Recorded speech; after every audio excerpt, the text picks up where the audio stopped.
Okay, people, fixed. There's Kai. Hiya, Kai. Oh, And we were talking about development just before for the last 10 minutes, and Kai developed games for Chad. As she was talking about her role as development person was try to break the game. Were you also in charge of getting the playtesters in, or was that like a joint effort between you and Chad? it started out as a joint effort because he knew the local gamers. He'd run his own game store here, so he was in contact with a lot of the guys. And so when we first started, he would round people up. When his games got published and we were looking for more people working on scenarios and things, we went multi-state at that point, and I was using Vassal to run test, and then I started running all the playtest crews to leave him free to work on his next design. And do you have a core game of playtesters? A core people of playtesters? Yes. And they're always the same people? No, we've got like the half dozen that are hardcore. They were dedicated and very knowledgeable in the system, so they stayed the same. But another dozen or so people around them would fluctuate as they had time in their lives. And how long does a playtest session last? Like, I know there are multiple sessions, but an average playtime evening. For playtesting, it'd go anywhere from 10 minutes if it completely fell apart really quickly, and then we went back to design, or we could play for 3-4 hours. Depends on the game, depends on what aspect we were testing. So yeah, completely depended on if something was, a stretch for him and it was the first time we'd sat down to try it, the whole thing could fall apart in 15 minutes. And then we're back to 45 minutes of sounding board, bouncing ideas off of each other before we would set that aside and just play something else. And he would go the next day, put all the new pieces in place, and we try again. So you said sounding board. This sounds like you're making a film. You have all post-it notes on the wall and next to the map. That's the way it is? It was all in his head, but it was the same process. Oh, bloody hell. Here, Rob Germain asks, Kai, where do you live? I live in Northern California, Santa Rosa specifically, wine country. Does it snow there? No. It snowed once when I was in 5th grade, and they kicked us all out because it was such a... that freaks me out that you said it snowed once when I was in 5th grade, like it's a distant memory type thing. Kai, I live in Montreal, and you get a... I'll send you pictures. You won't, but you're going to think it's a joke. You're going to think it's some sort of ride on Disneyland. But I try to explain to people, like I always say, imagine someone from Hawaii, and you try to explain how cold it gets here. Sometimes it gets extremely cold, that you bundle yourself up because we're prepared. We check out the weather. We look outside. We can see if the car is completely frozen. We can tell after years. But it's the opening up of the door. The first time you open up the door and you take your first breath of that, to say crisp air is an understatement. But it's so cold that all the snots in your nose freezes instantly. So you got to do this, and you got to blink all the time because your liquids are going to freeze. That's how cold it gets here. Holy crap. Yeah. So anytime in winter. Yikes. Yeah. Anyways, enough about me. Okay.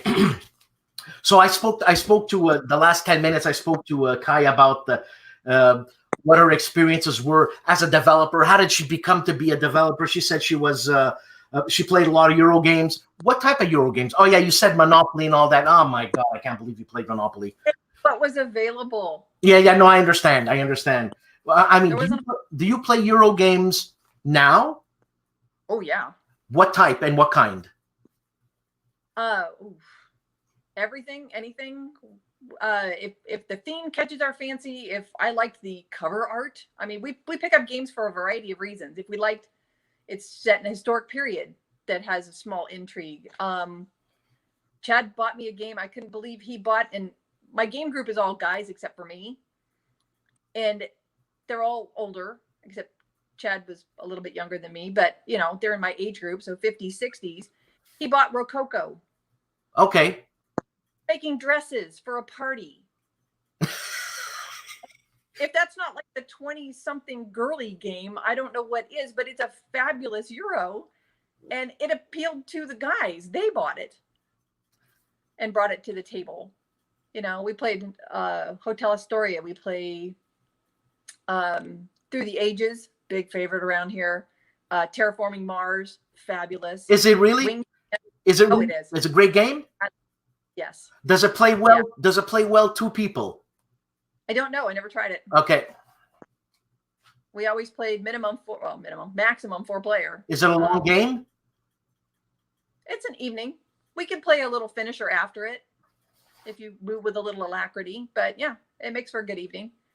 But I mean, we would play goofy games. We played Charterstone. It's one of those legacy games that you change as you go. We played that all the way through the end. And I don't know, with just a little bit of everything. Some miniatures. I used to be big miniatures gamer. Really? So Were you Oh, yeah. were you the painter person too? I was. Really? Yeah, and I spent a small fortune on Games Workshop. And every time they changed the rules on an army, I bought the new army. Did the new army. Oh yeah, I bought into all that. You still have all the miniatures and all? Now my son has a huge collection of them. Okay. Yeah, huge. And we used to build our own terrain. So I built all the little buildings from scratch. And it was Okay, and you said something in your last, in one of the sentences you said, and I was gonna approach the subject. I didn't know how to approach it, but since you broke the ice, you said you're the only girl in your gang. Now, first of all, are you a war gamer? Yes. Okay, and obviously you've attended conventions. Oh yeah. And what conventions have you attended? My favorite is the Console World Expo in Tempe. Okay. MonsterCon. Okay.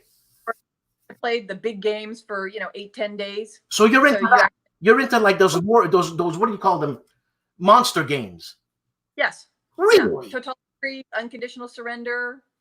Yeah. Wow. You So, see, yeah. I got stereotypes too, man. I got stereotypes too. So my question is you being the girl, how do you feel? I mean, I know you're strong of character, but you're probably one woman within 100 people when you go to a convention like that, man. Yeah.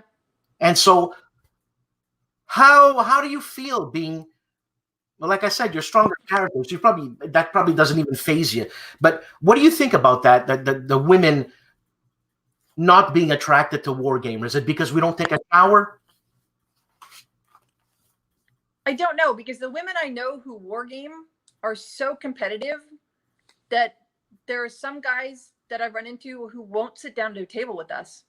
They joke about us being too much, they don't want to swim with the sharks, and we're a little hyper competitive, and they're just there to have fun and relax and play a game, and here we are trying to win. And But you say that, and I went to WBC last year, and they have a section where it's competitive wargaming.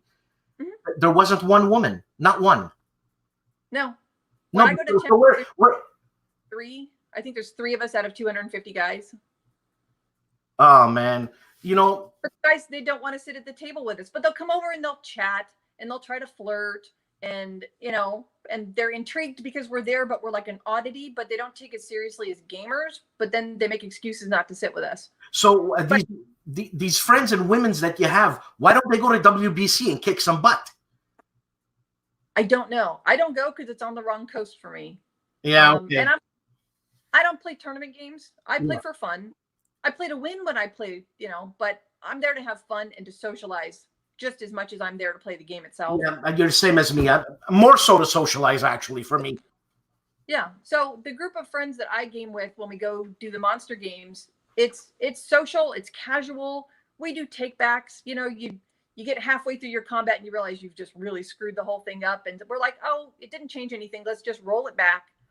Do it again. Go that way. Let me help you with your combat. I'll help you kill me. It's friendly because that's what we're there for. So it's experience. Have you ever played a game called Carcassonne? Yes. Because my girlfriend loves not cooperative game, but friendly game. She doesn't like confrontation, right? So Carcassonne has that element of, hey, honey, why don't you put that tile over here so you can get more points? Why, thank you. And it's all fun. But there's an aspect to Carcassonne where you can, come in and take over her stuff. And I learned that, and I did that once, and she just said, what'd you do that for? Well, I said, well, I want to piggyback on your points. And she was like, I don't like this. And she never played a game again. Aw. Yeah, I know. I'm a lonely guy because when I want to play a war game, I have a thing on the dice tower. I make a skit, and it's always, hey, people, check this out. Does anybody want to play a game? And all you hear are crickets. So, okay, enough about me, Kai. Let's talk about you. Yeah. Okay, Kai. Oh, yeah, Kai. So you developing all these, have you developed for other designers other than Chad? Chad and I co-developed for John Butterfield with Space Corp. Oh, that's right. That's right. That's right. Yeah. We both wanted a piece of it, so we decided we'd do it together. Yeah, because you've met John Butterfield? Oh, yeah. Super nice guy. Yes. Super nice. We played him in Tempe and went to dinner with his family. We've had him up here when we were working on Space Corp. Obviously, he spent a lot of time up at our place. And he's a tall guy. Everybody's tall compared to me.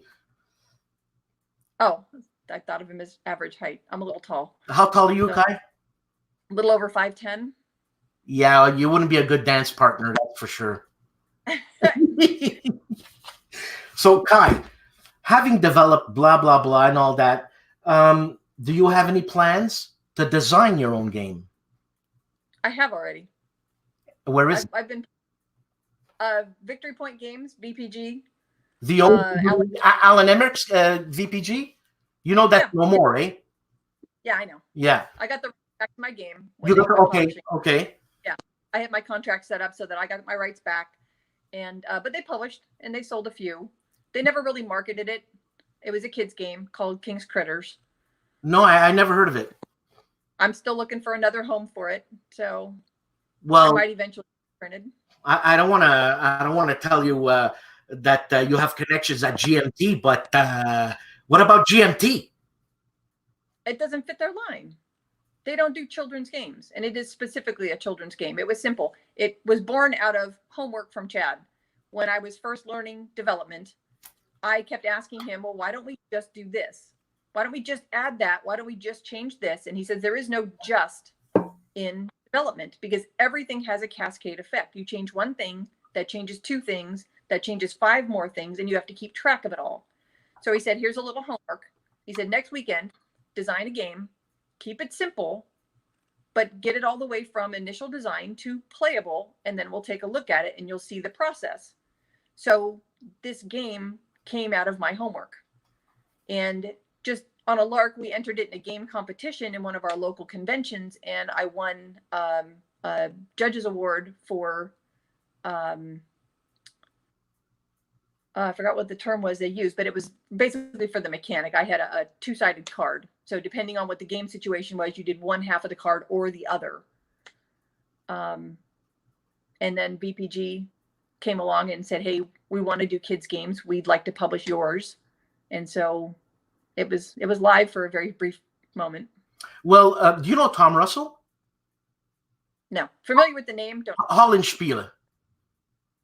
Mm-hmm. Do you know that company, Hollenspiele? I'm familiar with it. I've never worked with them. He published a game by Mark Herman called Ribbit.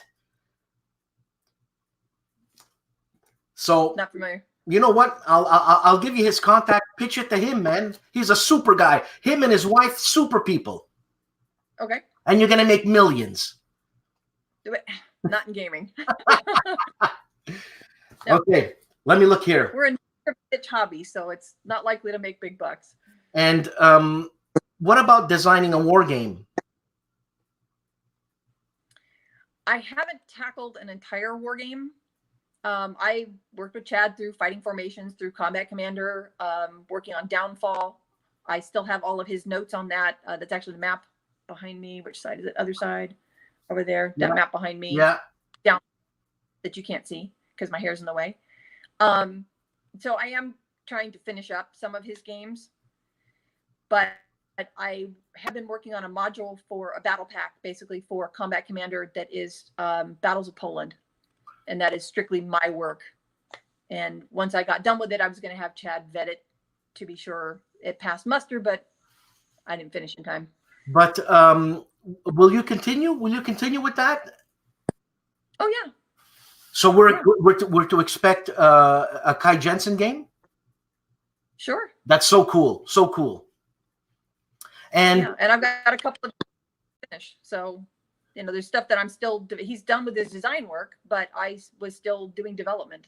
So there's a few more games that are here that could see the light of day. Nice. Because some people were asking me that, does Chad have any outstanding games that are not finished that you can finish, I have an entire file cabinet drawer full of his half-baked ideas and all of his notes that led up to where he got an idea for something else and he'd take off with another game. He always had about 4 or 5 games going in his head at a time. Okay. So what perked up that morning, that's the game he focused on. So right, some of them got finished and some. So it's much. So yeah, I've got. It's much like being an artist, being a designer. You're always in this creative process. Well, you are an artist if you're a designer, not like being an artist, because I'm a musician. So I always have 2, 3 tunes in my head, and I'll write one and stop it and go to the next one and this and that. I guess designing is the same way. It is. And he'd wake up at 2 o'clock in the morning with an idea. Yeah. So I'd be down to sleep and he'd be nudging me going, "You awake?" And I'm like, "Well, I am now." So, great. I have to start going.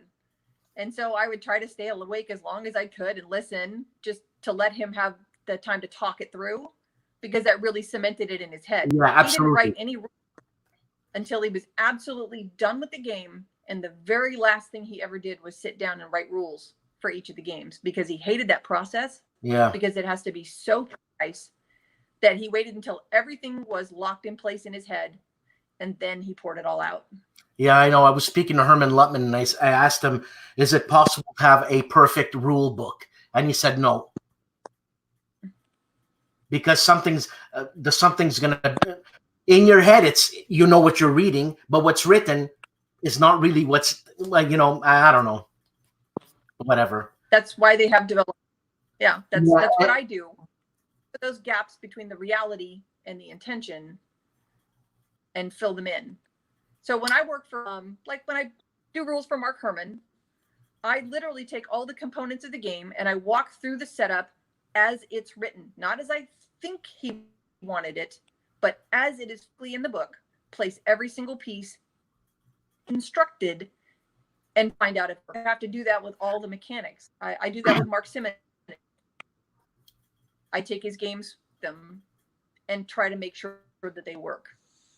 Now, do you speak to the designer about his ideas before you do this, or you just say, just give me the game, don't say anything, I'm going to do it as you wrote it?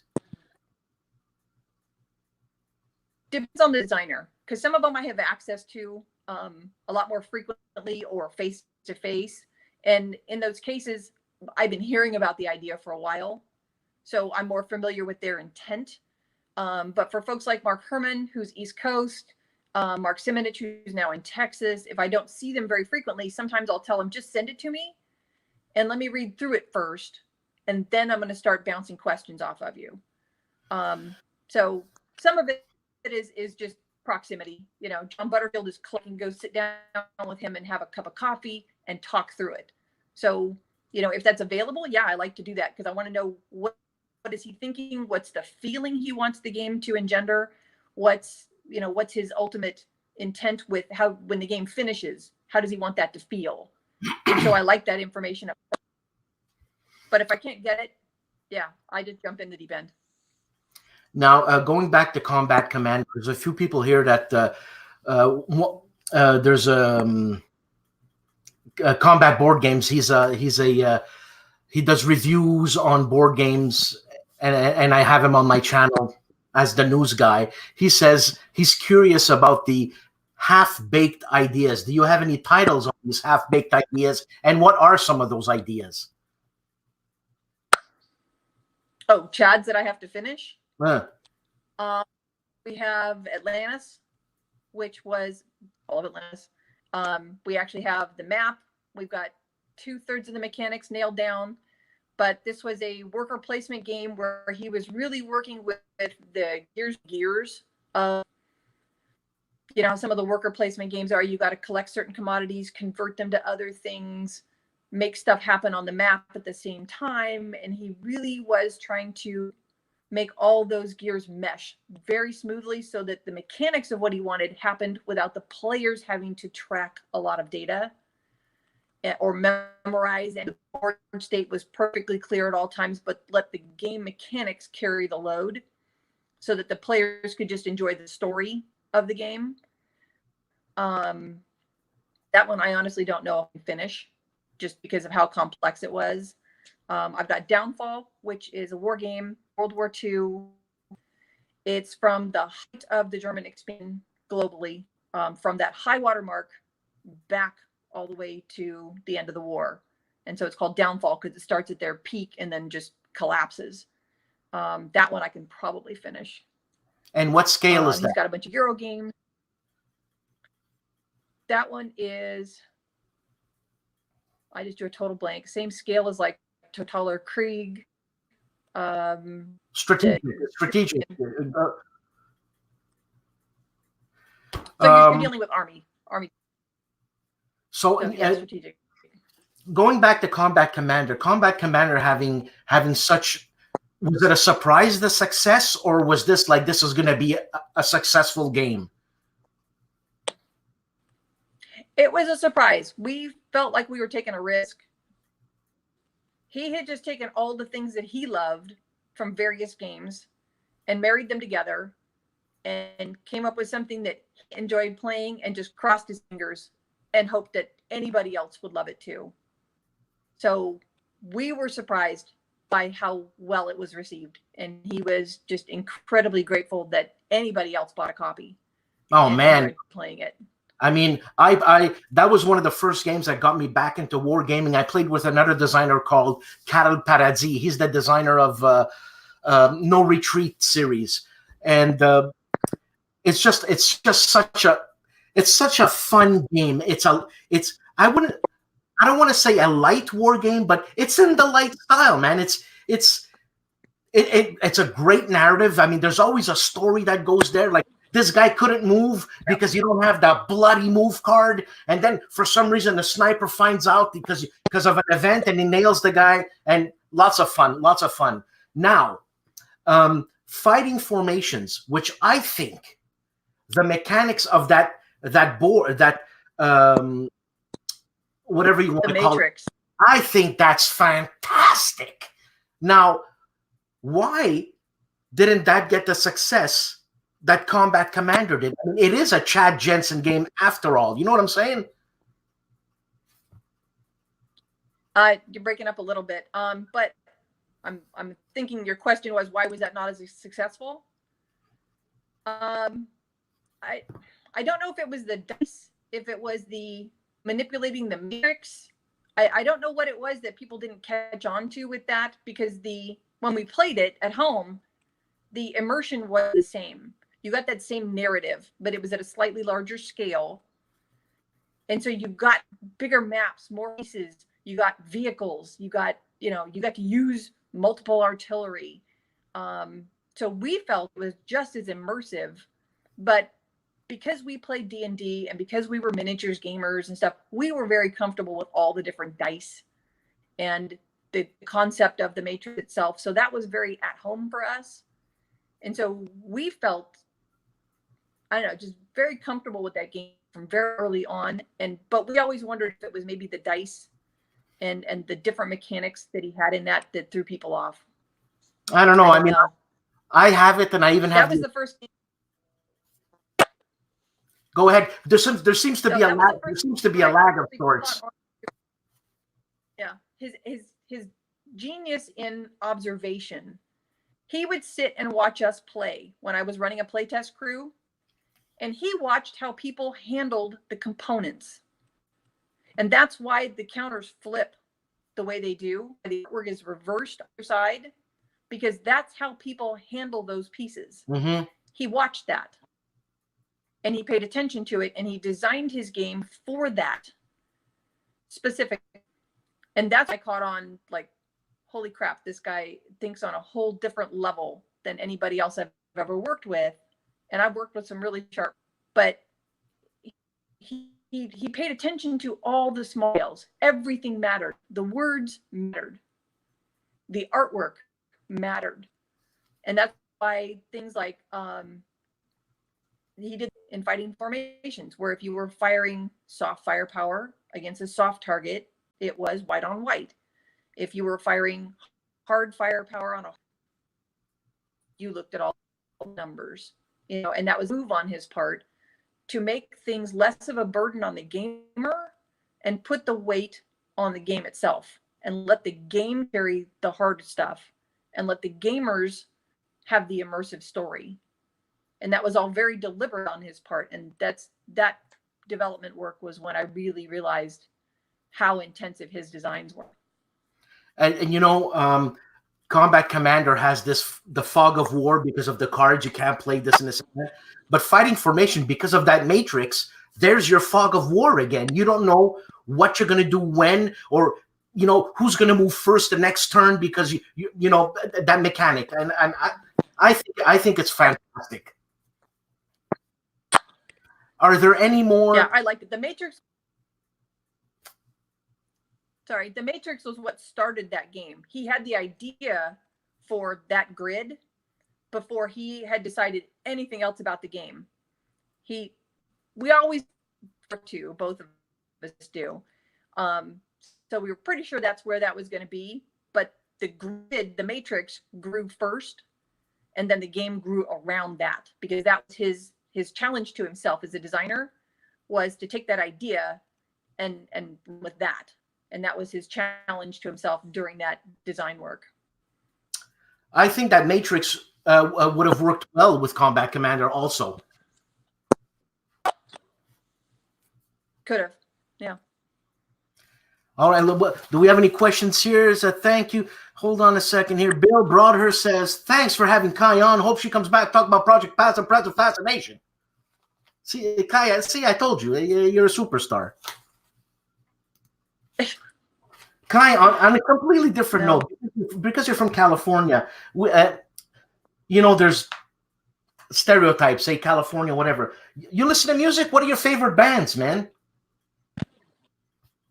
Oh, heavy metal. Definitely. What?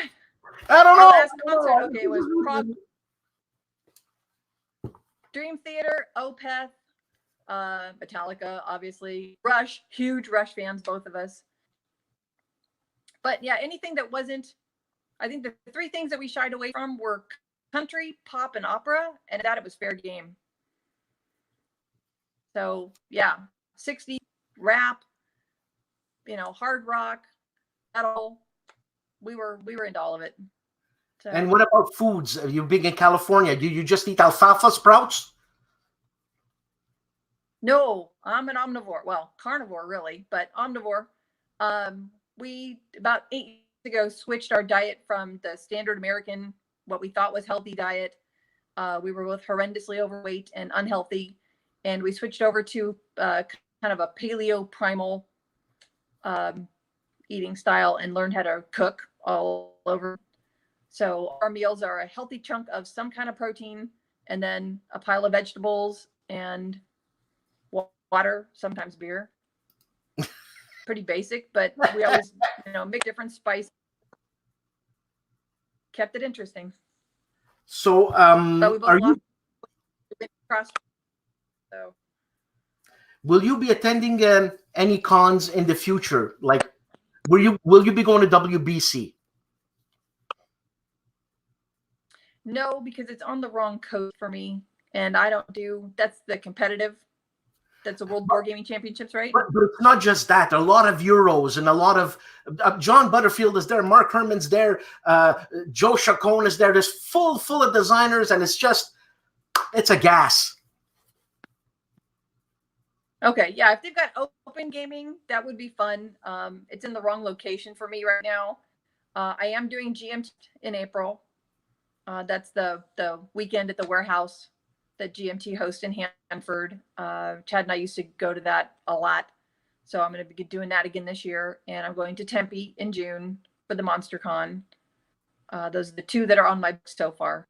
So you're going to the Consim World one? Yes. Hmm. Yeah, I've already lined up. I've got 2 friends. We're going to play Unconditional Surrender. And if we finish early, we might bust out Clash of Monarchs or something else. I don't. That's awesome. That's awesome. La, la, la, la, la, la. Let's see here. You know, Kai, I'm going to ask you something. I ask everybody here. Do you think grognards are dead?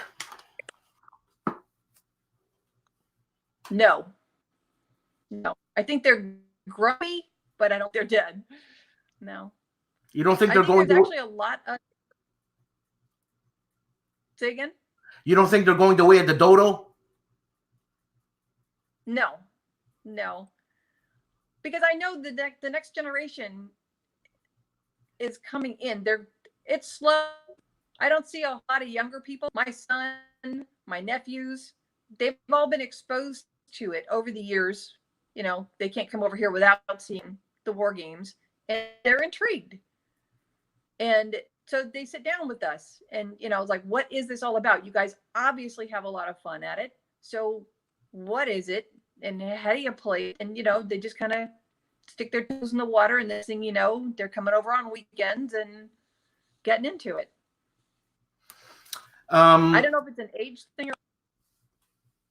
Do you think the Hex Encounter type games are not on their way out, but I know there's an amalgamation of Euro mechanics and war games, but do you think the Hex Encounter style of game we're going to see less and less of?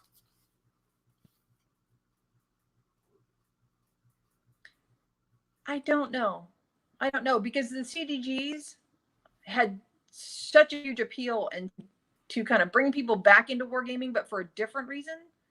So maybe. Yeah, but I don't know.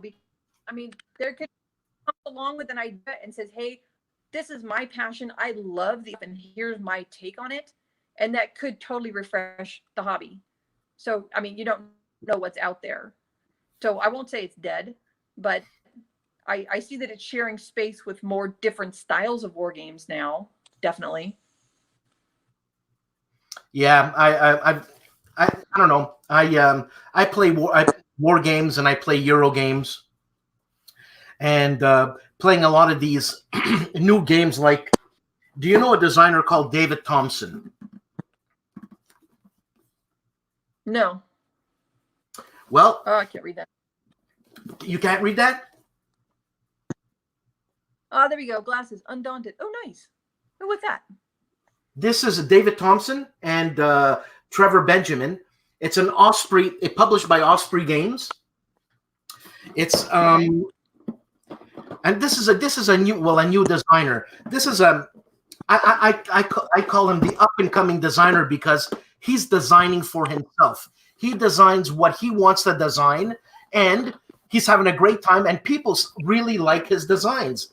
And this here is a cross between a Euro and a war game, and it's played on tiles like this. Okay.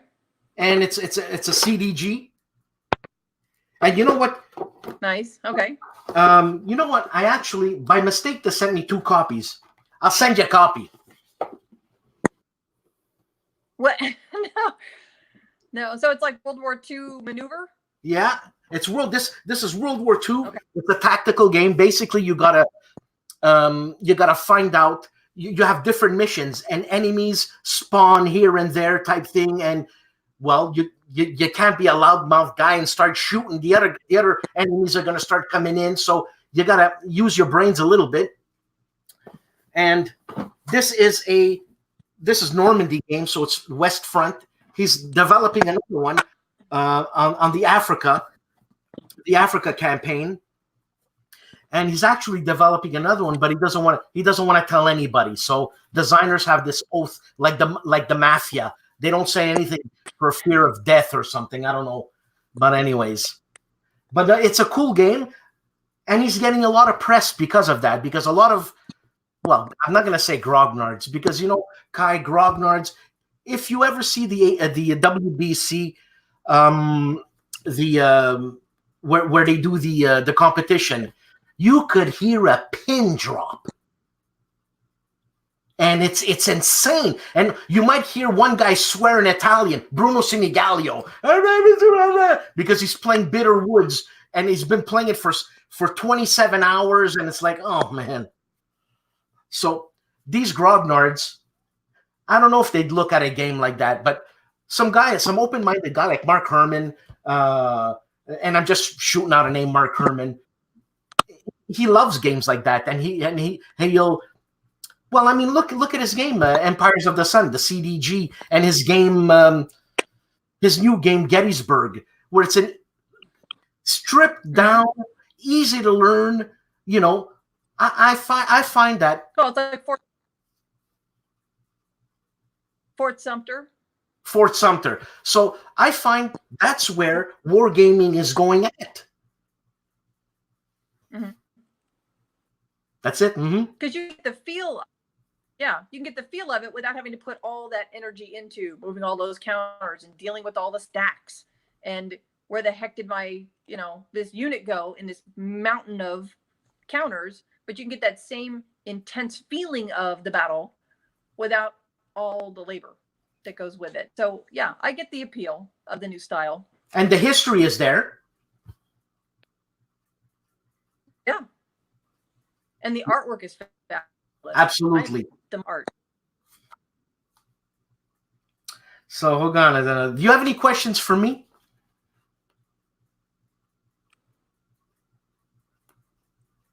Not off the top of my head. So, what in the world made you think to ask me to interview?